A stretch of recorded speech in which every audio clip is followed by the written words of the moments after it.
जय श्री राम दोस्तों, मैं केशवर पाल आज एक नया वीडियो लेकर आया हूँ। रामपाल का आरोप है कि माता सीता ने एक पुत्र का जन्म दिया था और एक पुत्र जो है वाल्मीकि ऋषि ने अपने शक्ति से बनाया था कुश के द्वारा। ठीक है, इसलिए उन दोनों बालकों का नाम लव कुश पड़ा था। तो आप सबसे पहले इस गप्पू रामपाल की यह वीडियो देखिए। इस वीडियो में कैसे गप मार रहा है और फिर हम आपको वाल्मीकि रामायण और पद्म पुराण से हम आपको ये प्रमाण दिखाते हैं कि माता सीता ने दो पुत्रों को जन्म दिया था। ये गप्पू रामपाल जो है गप मारा है। ठीक है, आइए देखिए। जैसे एक समय ऋषि वाल्मीकि जी ने एक कुशा से डाब से पुत्र बना दिया था सीता के लिए, और पालने में लुटा दिया। बना करके सीता जब कपड़े धोकर आई तो पुत्र को देखकर पूछा, पिताजी ये पुत्र किसका है? बेटी क्या बात आपका नहीं है? कि मैं तो पुत्र को साथ लेकर गई थी कपड़े धोने के लिए। ऋषि जी ने सोचा था कि लड़की के बच्चे को कोई उठा ले गया है, जंगली जानवर वारों मर जाएगी, इसलिए उसने एक लड़का उत्पन्न कर दिया है जिसका नाम कुश रखा, और लव सीता से उत्पन्न हुआ था श्री राम के सहयोग से। दोस्तों, यह श्रीमद् वाल्मीकि रामायण सचित्र हिंदी अनुवाद श्लोकांक सहित गीता प्रेस गोरखपुर की है। इसके हम उत्तरकांड के 66वां सर्ग में जाएंगे। यहाँ एक प्रसंग है, सीता के दो पुत्रों का जन्म, वाल्मीकि द्वारा उनकी रक्षा की व्यवस्था, और इस समाचार से प्रसन्न हुए शत्रुघ्न का वहां से प्रस्थान करके यमुना तट पर पहुंचना। दोस्तों, थोड़ा सा कथा हम आपको बता दें कि एक लवणासुर था, वह बड़ा अत्याचार किया हुआ था, साधु संतों को सताता था वह। तो कुछ ऋषि भगवान राम के पास आए और बोले कि आप हमें लवणासुर से निजात दिलाइए, लवणासुर का वध कीजिए। तो भगवान अभी कुछ सोच ही रहे थे कि शत्रुघ्न खड़ा हुए, बोले कि प्रभु ये अवसर हमको मिलना चाहिए, क्योंकि अभी तक मेरे दोनों जो बड़े भाई हैं उन लोगों ने अपना अवसर ले लिया है, आपकी सेवा कर चुके हैं, अभी तक हमने कोई सेवा नहीं की है, अतः यह सेवा हमें चाहिए। तो भगवान बोले ठीक है तुम जाओ, और भगवान उनको जो है एक अपना अमोघ अस्त्र देते हैं और कहते हैं कि आप जाओ, सेना के साथ कर देते हैं।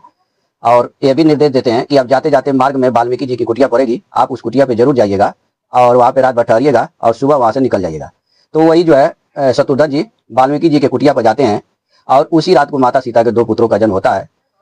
अब वो कथा देखिए, यहाँ लिखा है कि जिस रात को शत्रुघ्न ने पर्णशाला में प्रवेश किया था, उसी रात में सीता जी ने दो पुत्रों का जन्म दिया। तदंतर आधी रात के समय कुछ मुनि कुमार ने वाल्मीकि के पास आकर उन्हें सीता जी के प्रसव होने का शुभ एवं प्रिय समाचार सुनाया। भगवान श्री रामचंद्र जी की धर्मपत्नी ने दो पुत्रों को जन्म दिया है, अतः महातेजस्वी महर्षि आप उनकी बाल ग्रह जनित बाधा निवृत्ति करने वाली रक्षा करें। उन कुमारों की वह बात सुनकर महर्षि उस स्थान पर गए। सीता के वे दोनों पुत्र बाल चंद्रमा के समान सुंदर तथा देव कुमारों के समान महातेजस्वी थे। यानी दोस्तों, यहाँ पे अभी तक सिद्ध हुआ कि माता सीता ने दो पुत्रों को जन्म दिया था, और ये ऋषि कुमार जो थे आए महर्षि के पास और बोले कि उनका जो है कि रक्षा करने के लिए कोई उपाय करिए। वाल्मीकि जी ने प्रसन्नचित होकर सूतिका गार में प्रवेश किया और उन दोनों कुमारों को देखा तथा उनके लिए भूतों और राक्षसों का विनाश करने वाली रक्षा की व्यवस्था की। ठीक है, महर्षि वाल्मीकि ने एक कुशाओं का मुट्ठा और उनके लव लेकर उनके द्वारा दोनों बालकों की भूत बाधा का निवारण करने के लिए रक्षा विधि का उपदेश दिया। दोस्तों, जो कुश होता है, कुश की जो जड़ होती है उसे कुश कहा जाता है, और जो उसका पुलुई होता है, जो पत्ता होता है, उसको लव कहा जाता है। ठीक है, वृद्धा स्त्रियों को चाहिए कि इन दोनों बालकों में जो पहले उत्पन्न हुआ है उसका मंत्रों द्वारा संस्कार किए हुए इन कुशों से मार्जन करे। ऐसा करने पर उस बालक का नाम कुश होगा। यानी कुश का नाम क्यों कुश पड़ा? क्योंकि उनका मार्जन कुश से हुआ था। ठीक है, अब ये मार्जन क्या होता है दोस्तों? जल लिया जाता है, उस जल में कुश को डाला जाता है और मंत्र पढ़ के बच्चे के ऊपर छिड़का जाता है, यही मार्जन होता है। और उनमें जो छोटा उसका लव से मार्जन करे, इससे उनका नाम लव होगा। यानी एक कुश की जो पुलुई है उसको लव कहते हैं और जो जड़ है उसको कुश कहते हैं। तो जड़ से जिस बालक का मार्जन हुआ था उसका नाम कुश पड़ा, और लव से जिसका मार्जन हुआ था उसका नाम लव पड़ा। इस प्रकार जुड़वे उत्पन्न हुए ये दोनों बालक क्रमशः कुश और लव नाम धारण करेंगे और मेरे द्वारा निश्चित किए गए इन्हीं नामों से भूमंडल में विख्यात होंगे। ठीक है, तो अभी तक ये पता चला कि माता सीता ने दो पुत्रों को जन्म दिया था, उसमें एक लव थे, एक कुश थे। तो कुश का मार्जन जो है नामकरण किया गया था कुश से, और लव का मार्जन किया गया था लव से, इसलिए उन दोनों का नाम लव कुश पड़ा था। ठीक है, यह सुनकर निष्पाप वृद्धा स्त्रियों ने एकाग्रचित हो मुनि के हाथ के रक्षा के साधन भूत उन कुशों को ले लिया और उनके द्वारा उन दोनों बालकों का मार्जन एवं संरक्षण किया। ठीक है, अब आइए हम आपको पद्म पुराण में ले चलते हैं।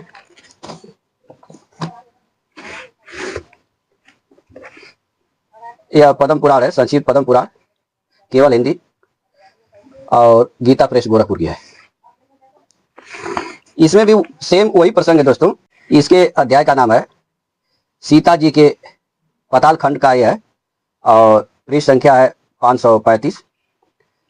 सीता जी के त्याग की बात से शत्रुघ्न की भी मूर्छा, लक्ष्मण का दुखित चित्त से सीता को जंगल में छोड़ना और वाल्मीकि के आश्रम पर लव कुश का जन्म एवं अध्ययन। ठीक है, यह तो इसके विषय का नाम था। अब यहाँ से हम पढ़ेंगे, विषय लंबी है लेकिन थोड़ा सा हम प्रयास पढ़ लेते हैं। वाल्मीकि जी बोले, विदेह कुमारी, यहाँ पे यह कथा चले दोस्तों कि जब लक्ष्मण जी माता सीता को जंगल में छोड़ देते हैं तो कुछ ऋषि कुमार जाकर के भगवान वाल्मीकि से कहते हैं कि कोई एक स्त्री है जंगल में रो रही है, तो वो जाते हैं और उनको जो है माता सीता को लेकर आते हैं। तो यहाँ से कथा चल रही है, वो क्या कहते हैं माता सीता से, विदेह कुमारी मुझे अपने पिता का गुरु समझो, मेरा नाम वाल्मीकि है, अब तुम दुख न करो, मेरे आश्रम पर आओ, पतिव्रते तुम यही जानो कि दूसरे स्थान पर बना हुआ मेरे पिता का ही यह घर है। सती सीता का मुख शोक के आंसुओं से भीगा था। मुनि का सांत्वनापूर्ण वचन सुनकर उन्हें कुछ सुख मिला। उनके नेत्रों में इस समय भी दुखों के आंसू छलक रहे थे। वाल्मीकि जी उन्हें आश्वासन देकर तापसी स्त्रियों से भरे हुए अपने पवित्र आश्रम पर ले गए। सीता महर्षि के पीछे पीछे गई और वे मुनि समुदाय से भरे हुए अपने आश्रम पर पहुंचकर तपस्वियों से बोले, अपने आश्रम पर जानकी आई है, उनका स्वागत करो।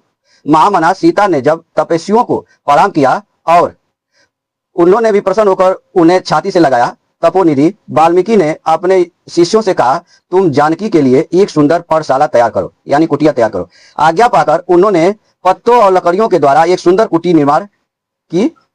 पतिव्रता जानकी उसी में निवास करने लगी।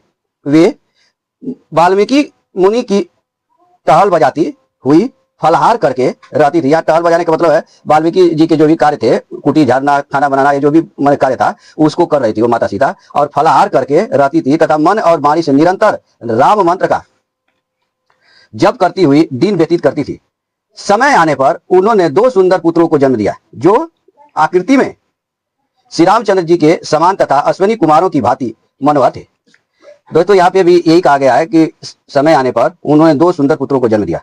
आइए गप्पू रामपाल क्या बोल रहा था कि एक पुत्र को जन्म दिए और एक पुत्र वाल्मीकि ने कुश से बनाया। ठीक है, आगे देखिए। जानकी के पुत्र होने का समाचार सुनकर मुनि को बड़ी प्रसन्नता हुई। वे मंत्रवेताओं में श्रेष्ठ थे, अतः उन बालकों के जात कर्म आदि संस्कार उन्होंने ही संपन्न किए। महर्षि वाल्मीकि ने उन बालकों के संस्कार संबंधी सभी कर्म कुशों और उनके लव टुकड़ों द्वारा ही किए थे, अतः उन्हीं के नाम पर उन दोनों का नाम क्रमशः कुश और लव रखा। ठीक है, तो यहाँ पर भी यही जो रामायण में लिखा है वही चीज यहाँ पर भी लिखा है।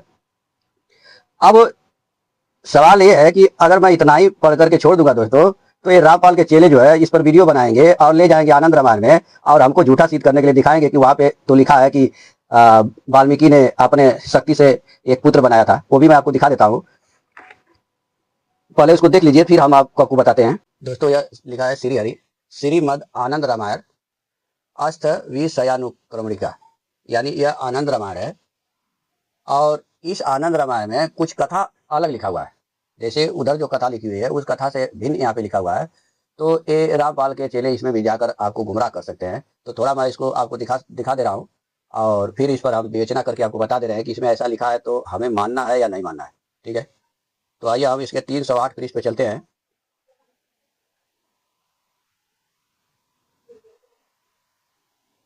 यह पृष्ठ संख्या 308 है। इसी में यहाँ पे लिखा हुआ है,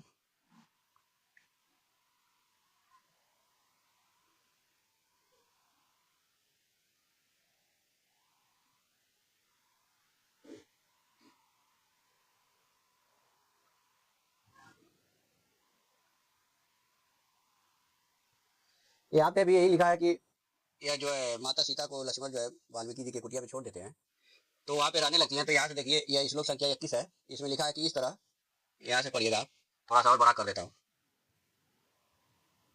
ये इस तरह 2 महीने बीतने पर सीता ने शुभ दिन और शुभ घड़ी में एक पुत्र रत्न को जन्म दिया। यानी यहाँ पे ये लिखा है कि माता सीता ने एक पुत्र को जन्म दिया, और ये भी लिखा है कि उसी समय रामचंद्र को भी यह समाचार मिल गया और रात्रि को अपने पुष्पक विमान पर चढ़कर लक्ष्मण जी के साथ आकाश मार्ग से श्री वाल्मीकि जी के आश्रम पर जा पहुंचे, और लक्ष्मण तथा राम ने मुनि को प्रणाम किया। तो दोस्तों, आपने अभी आनंद रामायण में देख रहे थे, उसमें लिखा है कि जब लक्ष्मण जी माता सीता को वाल्मीकि जी के कुटिया पर छोड़ देते हैं तो 2 महीना बीतने पर वह एक बालक को जन्म देती है। ठीक है। और जब वो जन्म का खबर भगवान श्री राम पाते हैं तो लक्ष्मण सहित पुष्पक विमान पर बैठ करके वो वाल्मीकि जी के कुटिया पर आ जाते हैं। जबकि वाल्मीकि रामायण में लिखा है कि माता सीता ने 2 बच्चों को जन्म दिया। ठीक है। और पद्म पुराण में भी हमने आपको दिखाया कि 2 बच्चों को जन्म दिया। और जब बच्चों का जन्म होता है तो उस समय शत्रुघ्न जी कुटिया पर जाते हैं। चाहे आप वाल्मीकि रामायण देख लीजिए और चाहे पद्म पुराण देख लीजिए, और पुराणों में भी है, लेकिन अभी मैं 2 ही पुराण को दिखाया आपको। तो अब सवाल यह है कि हम किस बात को माने और किस बात को नहीं माने। अब आनंद रामायण की बात को माने, क्योंकि मैं वीडियो ऐसा ही बनाकर छोड़ देता तो ये रामपाल के चेले इस पर वीडियो बनाते और दिखाते कि देखो देखो ये झूठ बोल रहा था, आनंद रामायण में तो ऐसे लिखा है, और इसको लेकर के हमारे गुरुजी ने कर दिया होगा। तो दोस्तों, जो आनंद रामायण के लेखक हैं, जैसे रामचरितमानस के लेखक गोस्वामी तुलसीदास जी हैं, ऐसे ही आनंद रामायण के जो लेखक हैं वह भगवान श्री राम के समकालीन नहीं है, ना ही वो वाल्मीकि जी के समकालीन है। रामायण वाल्मीकि जी ने लिखा है तो वो भगवान राम के समकालीन है, और उनके सामने ये घटना घटित हुई है। तो जिसके सामने घटना घटित हुई है हम उसकी बात को मानेंगे, कि कोई सुनी सुनाई बात को लिख दे तो हम उसकी मानेंगे। अब ये जो आनंद रामायण के लेखक हैं ये सुनी सुनाई बात बता रहे हैं, इनके सामने घटना घटित नहीं हुई है, तो जाहिर सी बात है दोस्तों, हमें इनकी बात को नहीं माननी चाहिए।